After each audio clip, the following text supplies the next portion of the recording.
어쩜 이렇게 시간이 안 가는지 정말 버스 안에서 고잉 이불 속에서 고잉은 언제나 너에게 고잉. Assalamualaikum warahmatullahi wabarakatuh. Puji serta syukur kita atas kehadirat Allah Subhanahu wa Ta'ala, karena dengan nikmat dan rahmatnya kita masih bisa berkumpul di pagi yang cerah ini dengan keadaan sehat walafiat. Pertama-tama yang saya hormati Ibu Dini Febriani selaku guru bahasa Indonesia, lalu teman-teman yang saya banggakan. Tak kenal maka tak sayang, maka izinkan saya memperkenalkan diri. Nama saya Bilqis Sifas Pari Putri. Saya kelas 11 Akuntansi dan Keuangan Lembaga di Sekolah SMKN 43 Jakarta. Berdirinya saya di sini, saya akan berpidato dengan tema banjir. Apa sih banjir itu? Apa penyebabnya? Faktornya? Dampak? Gimana cara mengatasi banjir tersebut? Yang pertama, apa sih banjir itu?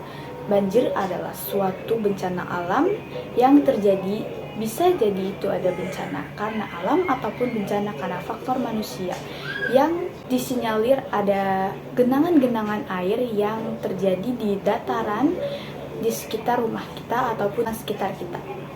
Faktor lainnya adalah faktor dari alam, yaitu karena curah hujan yang tinggi dan terus-menerus hujan yang tidak terhenti, maka terjadinya banjir tersebut.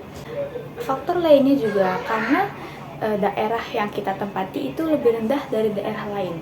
Jadi bisa diartikan misal kalau air itu kan dari tempat yang tertinggi menjadi tempat yang terturun. Jadi kalau kita di daerah yang sangat rendah, maka air tersebut akan turun dan kita akan terkena dampaknya, yaitu adalah bencana banjir. Jadi yang saya hormati, perlu kita ketahui bersama banjir itu bisa disebabkan oleh faktor manusia, yaitu karena kurang kesadaran kita dalam membuang sampah. Mengapa demikian? Mengapa membuang sampah termasuk faktor penyebab banjir? Karena banyaknya saluran air yang tersumbat oleh sampah. Karena kita membuang sampah sembarangan, itu menyebabkan banjir karena saluran air menjadi tersumbat dan air tidak mengalir dengan lancar. Nah, itulah penyebab banjir. Dampak yang bisa ditimbulkan dari bencana banjir tersebut sangat banyak, apalagi dampak negatif yang akan kita terima sebagai manusia. Salah satu dampak negatif yang bahkan sangat berbahaya yaitu adalah timbulnya penyakit. Mengapa demikian? Karena banjir itu adalah genangan air yang kotor mungkin dari selokan dekat rumah kita ataupun aliran-aliran air yang di dekat rumah kita akan meluap dan akan menggenangi di sekitaran rumah kita, di teras rumah kita ataupun di manapun itu. Ada satu hewan yang sangat berbahaya, yaitu nyamuk. Nyamuk ataupun lalat itu sangat menyukai tempat yang kotor, yang lembab. Jika terjadinya banjir, maka banyaknya nyamuk dan lalat ataupun banyaknya kuman yang ada di kandungan air yang tergenang banjir tersebut akan menimbulkan berbagai penyakit kalau kita itu menginjak ataupun kita melewati genangan banjir tersebut.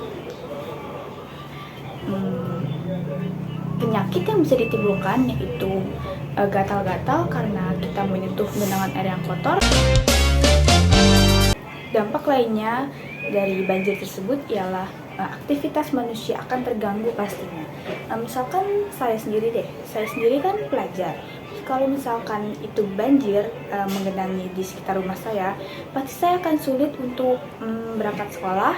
Pasti saya akan terlambat berangkat sekolah juga, dan orang tua saya pun pasti akan telat untuk berangkat bekerja.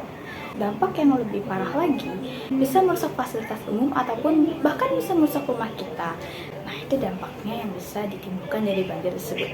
Hadirin yang saya hormati, masih banyak sekali dampak yang ditimbulkan dari banjir tersebut.